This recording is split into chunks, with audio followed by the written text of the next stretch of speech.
She found the letters on a Sunday morning. 11 years of them, tucked under tax documents, held together by a brittle rubber band. Her hands didn't shake. That's the part that stayed with her. How steady her hands were. 40 years of marriage. 2 children who knew and said nothing. A family she had built piece by piece, dream by dream, sacrifice by sacrifice. And somewhere inside it, a silence so carefully kept, it had its own address. She sat in her husband's chair and read every word. Then she folded them, put them back, and made dinner. Because Margaret Calloway had always been very good at holding things together. The question was, what happened the day she finally chose not to? The hydrangeas along the front porch of 714 Maple Ridge Drive had never looked more beautiful than they did that September morning. Margaret Calloway stood at the kitchen window, coffee mug warming both palms, watching the pale blue clusters sway gently in the early Tennessee breeze. She had planted those hydrangeas herself 22 years ago, the spring after they moved into the house. Robert had laughed at her then, standing in the yard with dirt on his knees, saying she was too optimistic about what the Nashville soil could grow. But she had proven him wrong. She almost always had. At 63, Margaret carried herself with the quiet grace of a woman who had learned to hold things together without making it look like effort. Her dark hair, now streaked through with silver she no longer bothered to hide, was pulled back in a loose knot. Fine lines framed the corners of her eyes, the kind that come not just from laughter, but from years of looking carefully at things, trying to understand them. She had spent 31 years as an elementary school teacher at Glendale Elementary, just 3 miles down the road, before retiring 2 years ago. 31 years of patience, of measuring her words, of making sure every child in her classroom felt seen. She was very good at making people feel seen. The irony of that had only recently begun to sting. The house was quiet in the particular way that large homes become quiet when children have grown and left. It was a beautiful house. 4 bedrooms, hardwood floors worn soft by decades of footsteps, a back porch that looked out over a yard Robert had always meant to landscape properly, but never quite got around to.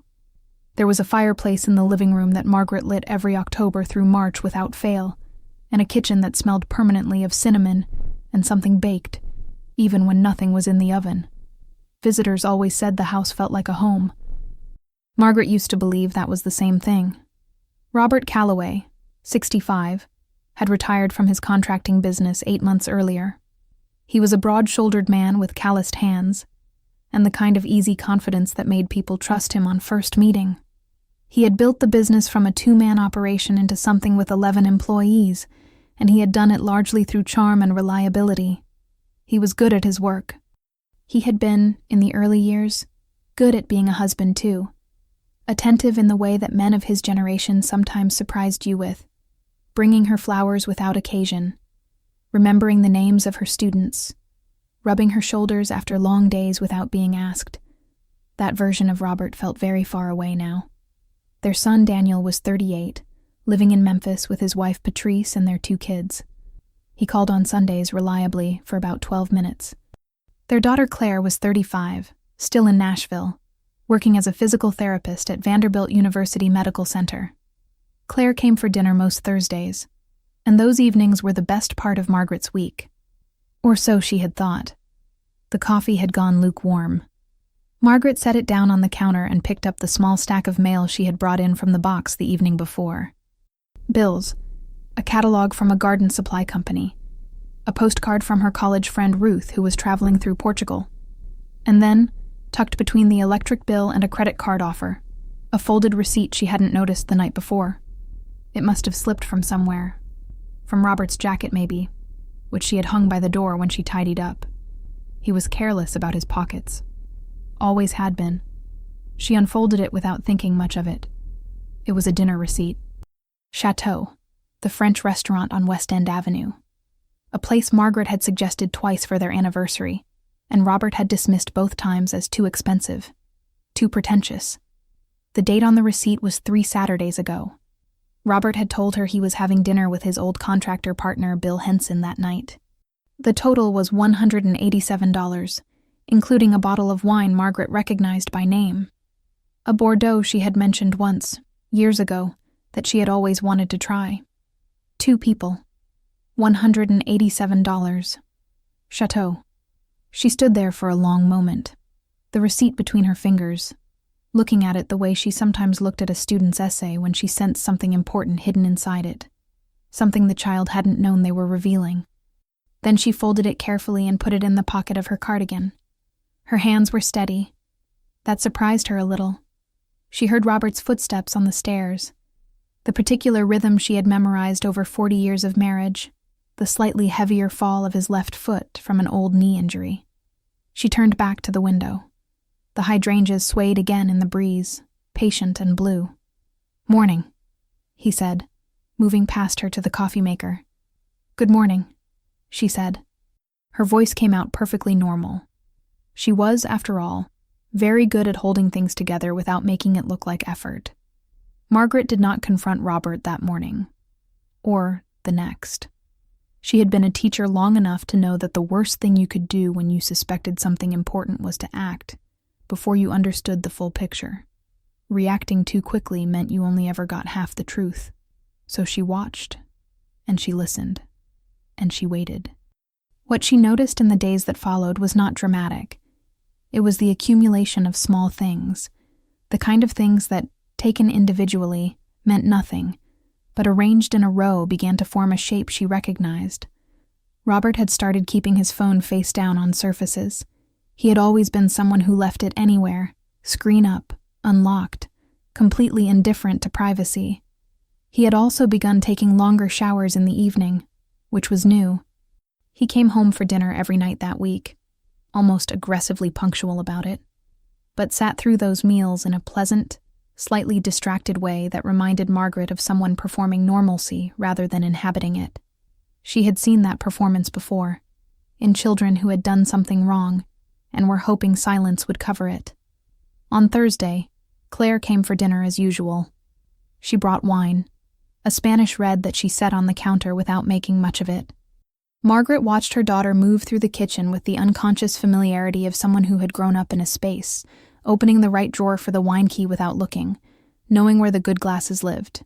Claire was lovely in the way that practical, competent women sometimes are, not flashy, but solid and warm, with Robert's square jaw softened by Margaret's eyes. She was the child Margaret had always felt she understood most clearly. That evening, something was different. Claire was talkative in the particular way that nervous people become talkative, filling silence before it could settle, laughing a half-beat too quickly at things that were only mildly funny. Robert, for his part, was slightly more animated than he had been all week, as though Claire's presence had switched something back on in him. Margaret sat at the head of the table and watched the two of them with the quiet attention she had spent decades developing, and she felt a cold certainty begin to settle somewhere behind her sternum. Her daughter knew something.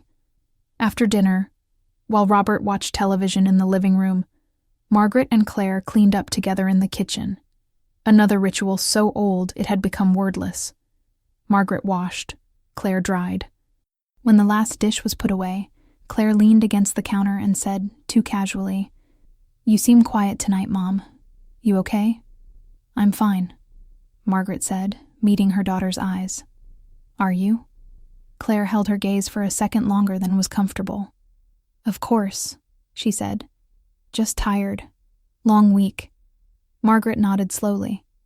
"Of course," she said. She called her best friend Dorothy Marsh. Dorothy had been her closest friend since their early days teaching at Glendale together, and she was one of those rare people who could hold difficult truths without flinching. They met for coffee at their usual spot, a small cafe on 12th Avenue South, and Margaret told her about the receipt, about what she had noticed, about Claire's behavior at dinner. Dorothy listened without interrupting, which was one of the things Margaret loved most about her. When Margaret finished, Dorothy set down her cup and said, "Honey, I have to tell you something, and I need you to know I've been trying to figure out whether to say it for about 3 weeks now." Margaret looked at her steadily. "Tell me, Linda Oakes. You remember Linda? She volunteers at the library with me.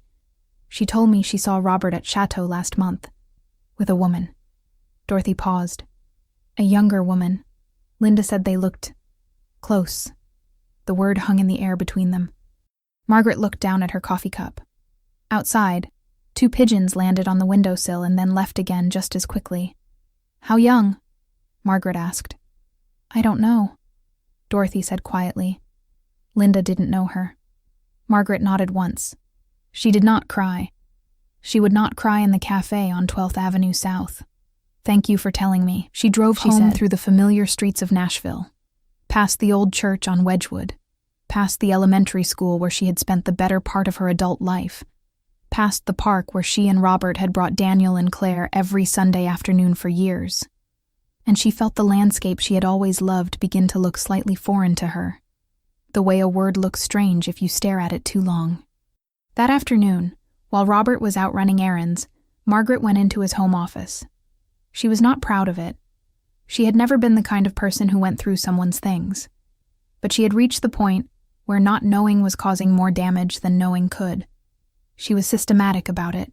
She had been a teacher, after all, and teachers know how to look for evidence without disturbing the scene.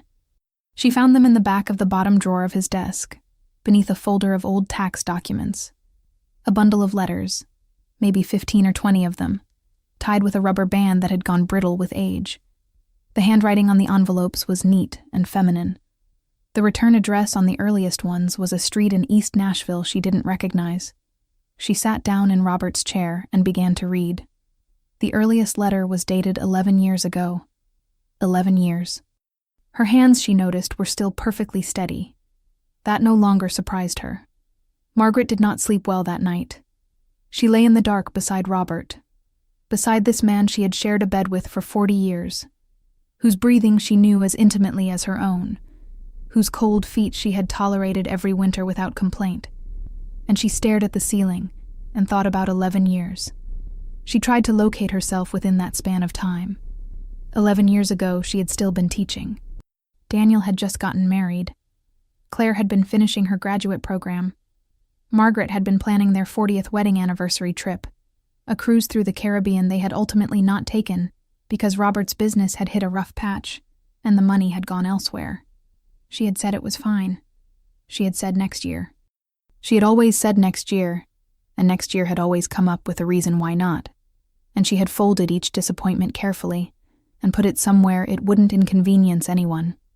11 years. She called Claire the following morning and asked her to come over. Not Thursday. That day. She kept her voice level and said only that she needed to talk. There was a pause on the other end of the line that lasted exactly 1 second too long. "I'll come at noon," Claire said. Robert was playing golf. He had taken up golf in retirement with an enthusiasm that Margaret had found endearing at first and now understood differently. Claire arrived at noon carrying nothing, which was unusual. She almost always brought something, food or wine, or a plant she'd seen at the farmer's market. She sat down at the kitchen table across from her mother and folded her hands in front of her. And Margaret recognized the posture immediately.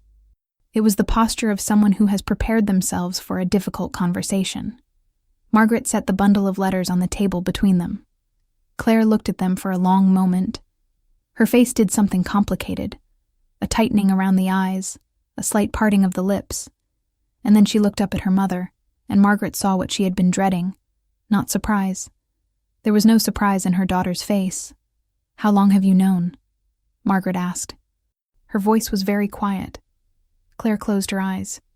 When she opened them again, they were bright with tears she was working to contain. 2 years, she said. "Mom, I'm so—" 2 years. Margaret let the words sit there. "You knew for 2 years and you said nothing to me." "He came to me," Claire said, her voice breaking slightly at the edges. "Dad came to me and told me. He said it was over, that he had ended it, that he didn't want to hurt you.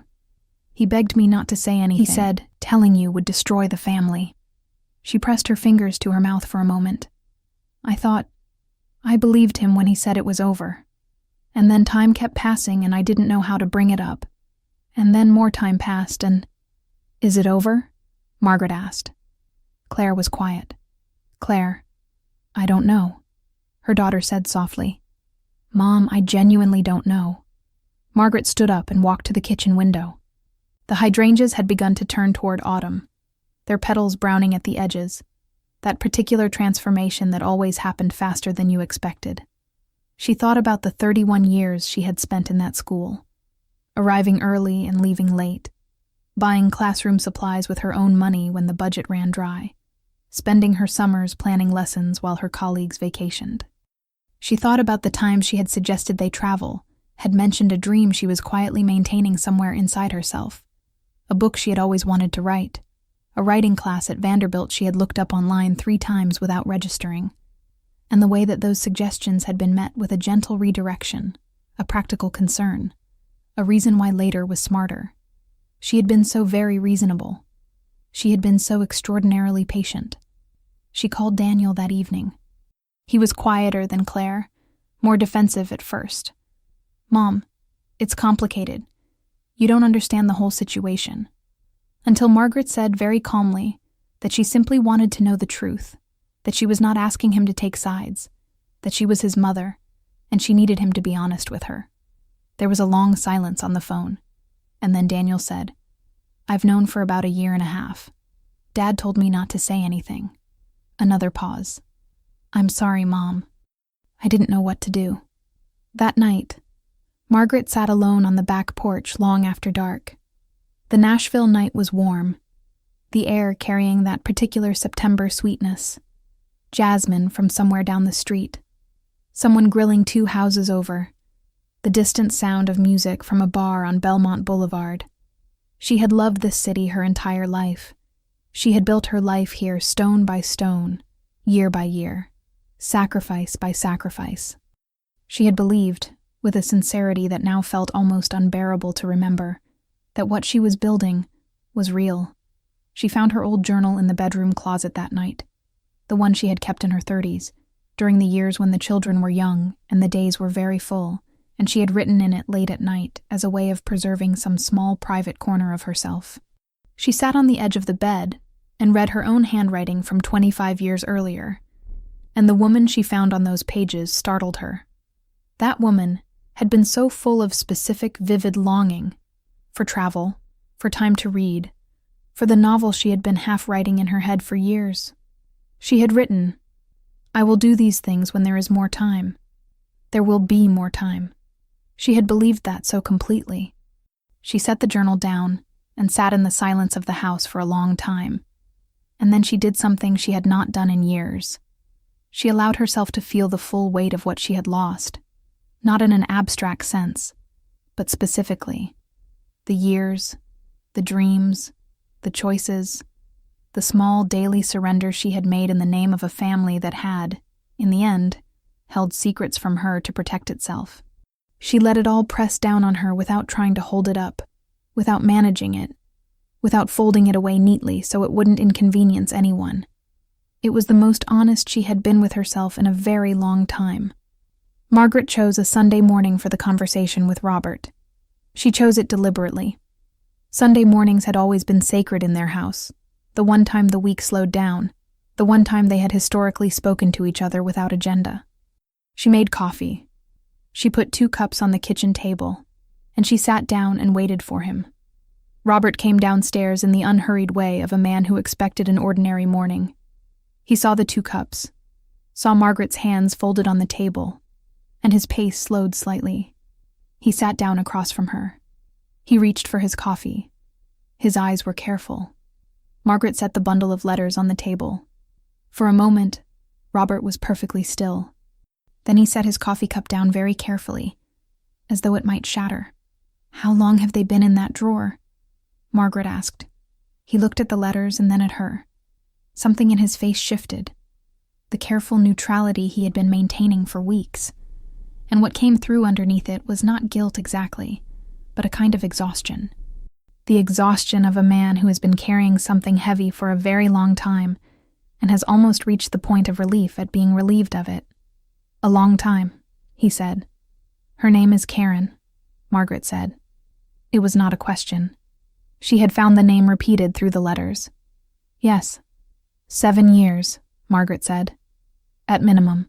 The earliest letter is 11 years old, but the tone changes around year 4. I am a reading teacher, Robert. I know how to read subtext." He said nothing. He looked at his hands on the table. "I want to understand one thing," Margaret said. Her voice was very even. She had rehearsed this, not the words exactly, but the evenness. She had decided she would not perform hurt for him. She had performed enough things for enough years. "When you told Daniel and Claire, when you asked them to keep this from me, what exactly did you tell them you were protecting?" Robert looked up at her then, and for a moment she saw something genuine move across his face, not the managed version of himself that she had been married to for so many years, but something rawer and less composed. "I told them I was protecting the family," he said. "I told them it would hurt you." "And what did you think I was?" Margaret said quietly. "If not part of the family." The question landed in the room and stayed there. Robert had no answer for it. She had not expected him to. He told her everything then, or most of it. The kind of everything that comes out when someone finally understands that partial truths will no longer hold. Karen worked in commercial real estate. They had met through a professional connection 11 years ago. It had not been, he said, something he had planned. Margaret listened without interrupting. She recognized in herself a strange clarity, like the air after a thunderstorm.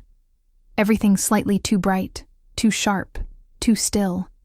"Did you love her?" Margaret asked. Robert was quiet for a long moment. "I don't think I ever understood," he said finally, "what I had here. That's not an answer to my question."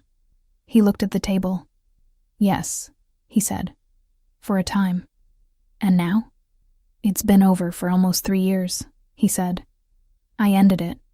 That's why when I told the children, I thought it was finally behind us.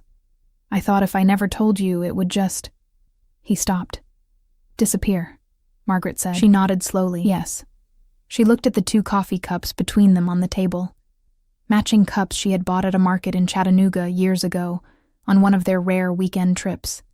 She thought about all the mornings those cups had sat between them, ordinary and unremarkable, and quietly bearing the weight of a marriage she had believed in completely. "I need you to leave," she said. Robert looked at her. "Margaret, not permanently. Not yet. I don't know what permanently looks like. But I need you to go stay somewhere else while I figure out what I want." She folded her hands more firmly. "I will not be rushed on this. I will not be managed. I will not be told what is good for the family, as though I am not a member of it." He left that afternoon with a bag. He went to Daniel's, she found out later. Daniel, who had called her that morning, hearing something in her voice when she'd told him to come for Thanksgiving this year, no need to call before, and said, "Mom, are you okay?"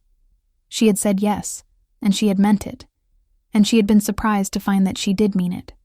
Claire came that evening without being asked, the way Claire always seemed to know when she was needed. She sat with Margaret on the back porch, and they drank tea and listened to the city at night. And at some point Claire said, "I should have told you. I know that. I was wrong, and I am so sorry." Margaret looked at her daughter, this steady, practical, warm person she had raised, and felt something that was not quite forgiveness yet, but was in the same neighborhood. "You were trying to protect me," Margaret said. "That's not an excuse," Claire said. "No," Margaret agreed. "It isn't. But it's a reason. And reasons matter to me." Daniel called the next morning and asked if he could come to Nashville that weekend. Margaret said yes. There were things she needed to say to him that required a face-to-face conversation, and she was done postponing difficult things for the sake of keeping surfaces smooth. She called a lawyer that Wednesday, a woman named Patricia Webb, who had been recommended by Dorothy, who specialized in family law, and had, Dorothy said, the particular combination of sharpness and steadiness that Margaret was going to need. She was not ready to file anything.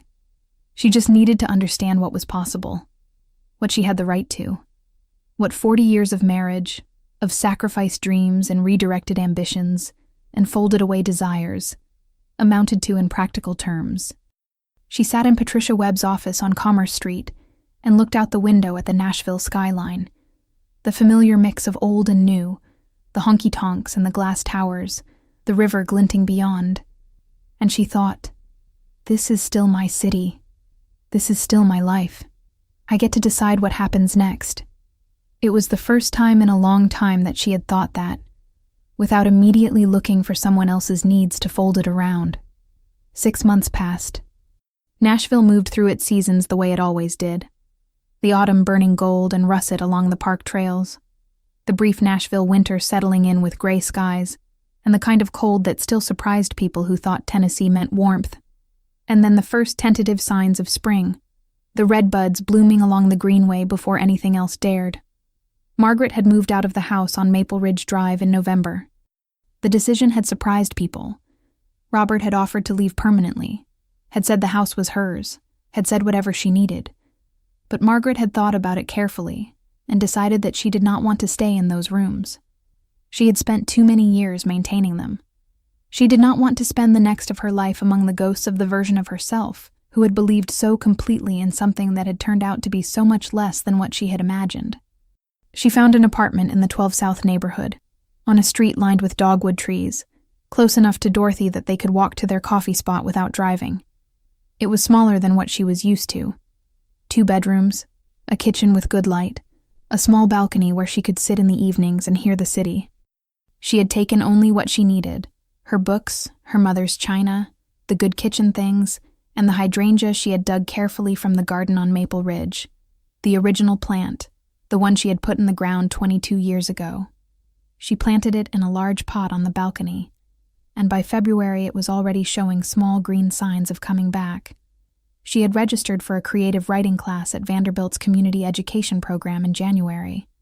The class met on Tuesday evenings in a building near the main campus, and the instructor was a woman named Sandra Okoye, who was perhaps 40, with natural hair and a precision with language that Margaret found immediately impressive. There were 12 people in the class, ranging from a retired pharmacist named Hector, who was 71 and writing about his Puerto Rican grandmother, to a 30-year-old barista named Theo who was working on science fiction. Margaret had not been the oldest person in a learning environment since she was a student herself decades ago. She had forgotten how much she liked being a student. She had started writing the memoir almost accidentally. The first assignment Sandra gave was simply to write a scene from your own life, something specific, grounded in sensory detail. Margaret had sat at her kitchen table that night with a yellow legal pad. She had always thought better with a pen in her hand, and she had written about a morning. A specific morning, 23 years ago, when she had sat at the kitchen table before the children woke up with a cup of coffee and a legal pad exactly like this one, and had written 3 pages of what would have been a novel, and then heard Claire crying upstairs, and put the pages in a kitchen drawer, and gone up to tend to her daughter, and never gone back to those pages. The drawer had been emptied in one of the subsequent years. The pages were gone. She had not mourned them at the time. She was mourning them now, a little, but more than that, she was reconstructing them, rebuilding that morning from the inside out, from memory and imagination and all the accumulated weight of what had happened since. Sandra had read the piece aloud to the class, with Margaret's permission, and when she finished the room was quiet for a moment, in the way that happens when something true has been said out loud. Hector, the retired pharmacist, had nodded slowly and said, "That's the one, Margaret. That's the real story." Daniel came to Nashville in late October, as promised. They walked along the greenway near the Cumberland River, and Margaret let him talk first, let him explain himself, stumble through his reasoning, arrive at the apology on his own terms. He was her son, and she knew his rhythms, and she knew that being led to something was different from arriving there yourself. When he finally said, "I should have been honest with you. You deserved that," she heard in his voice the same thing she had heard in Claire's. Genuine remorse, imperfect and human and real. "Yes," she said. "I did. Are you going to be okay?" he asked. He was looking at her with an expression she recognized, the particular worried look her children had both worn as teenagers, when they were not sure whether to treat her as a mother or a person. She had always tried to be both. Now she understood more clearly why that had sometimes been a difficult balance. "I'm going to be better than okay," she said. And she meant that too.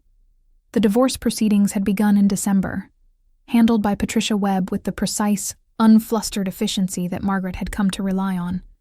Robert had not contested anything. He was living in East Nashville now, in an apartment not far from where Karen's old return address had been on those letters. Margaret had noticed this, had felt a brief hot flash of something, and then had let it pass. His choices were no longer her concern.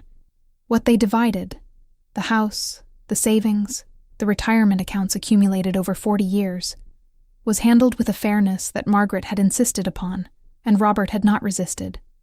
There was, she thought, something almost sad about his compliance. He was a man who had made choices that had cost him the thing he had not known he valued until it was gone. She did not hate him. She was not sure she even pitied him exactly. She understood him better than she had when she was married to him, and she found that understanding more useful than any emotion. By March, the memoir had 40 pages. Sandra had suggested she consider submitting a portion to a literary journal she knew of, and Margaret had taken the information home and looked at the journal's website and thought about it for a week before deciding yes. She wrote the cover letter on a Tuesday evening with the city lit up beyond her balcony windows, and she remembered the woman in that old journal. The one who had written there will be more time in the late-night hours of her 30s. And she thought, here it is. Here is the time. Dorothy threw her a birthday dinner in February. 64? Margaret? How did that happen? At her house in Germantown, around a table crowded with women Margaret had known for decades, and some she had only begun to know. There was laughter that went on past midnight, and wine, and the kind of conversation that happens when women who have been through things sit together without performing anything for anyone. At some point, Margaret found herself telling a story about one of her old students, a boy named Marcus, who had refused to read until the day she brought in a book about trains, and he had devoured it in 2 afternoons. And the table was listening, really listening, and she thought, this is what I built. This right here. Not the house, not the marriage certificate. These people, these connections, these years of honest presence with other human beings. Claire joined them for dessert, arriving late from a shift, still in her work clothes, her hair escaping its braid. She sat down next to her mother, and Margaret put her hand over her daughter's and left it there, and neither of them said anything about it, and that was exactly right. Spring came to Nashville the way it always does. Suddenly and completely, the city erupting in color almost overnight, the air going from gray to fragrant in the space of a single warm weekend. Margaret went to the farmer's market on a Saturday morning, walking the familiar stalls with her canvas bag, buying tomato starts for the balcony garden she was planning, and she stopped at a booth selling handmade notebooks and bought one. A beautiful thing, navy blue with thick cream pages, because she needed it, because her yellow legal pads were filling up faster than she had expected, because the story she was writing was larger than she had anticipated when she began. She sat on her balcony that afternoon with the new notebook in her lap and the hydrangea in its pot beside her, showing its first small clusters of the season. Still closed, still green, but unmistakably coming. Nashville spread out in all directions around her, familiar and beloved and slightly new in the way that everything is new when you see it from a position you have never occupied before. She opened the notebook to the first page and wrote a title at the top. She had been thinking about it for weeks, turning different phrases over in her mind, looking for the one that was most true. She had considered titles that emphasized the loss, the betrayal, the reckoning, but none of them felt right. What felt right was something that captured not the drama of what had happened, but the arrival at what was happening now. She wrote, "The Woman I Always Was, a memoir of starting over at 63. She read it back. Then she smiled. A real smile, the kind that reaches the eyes without effort. And she began to write. The hydrangea swayed beside her in the gentle Tennessee spring. Outside, the city hummed and moved and lived. And Margaret Calloway, 64 years old, a woman who had spent 4 decades pouring herself into rooms and people and dreams she had believed in with her whole heart, sat on her small balcony in the 12 South neighborhood of Nashville and wrote the truest story she had ever told. She had lost the dream she had built, but in losing it, she had found something she had been keeping safe for a very long time. The woman she had always been, waiting patiently in the spaces she had never quite allowed herself to fully inhabit.